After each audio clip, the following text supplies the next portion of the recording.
Hey, this is Rich with another quick tips tutorial brought to you by Adobe Photoshop Elements Tutorials Group, and let's jump right in. Today's poster wanted to know how to recreate this where it says behind the badge, but it's the red lines that kind of fade off on both ends is what the poster is trying to create.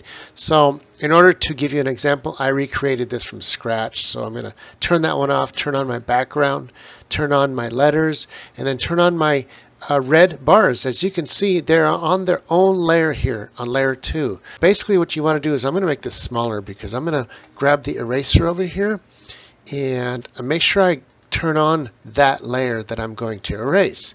And I preset this to 1,000 points down here, and you can see how big the circle is. That's because if I do, I don't know, like a 500 point, and I'm going to hold the Alt button so it goes straight up and down, and you see what happens? I'm erasing just the lines, but they're way too far off to the edge and the fade is not far enough. So I'm going to undo that and change that from 500 to 1,000 points. 1,000 points.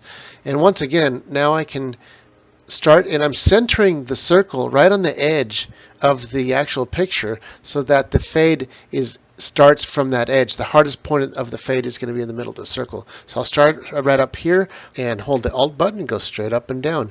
And as you can see, it fades it perfectly from the edge over. I'll come over to this side and do the same thing. So I position here, push down the left mouse button, hold the Alt, and go straight down like that. And I think that's what you're looking for. And there we go. I'm going to zoom back in to show you the whole finished product, and there you have it. Well, this is Rich calling it quits, saying over and out.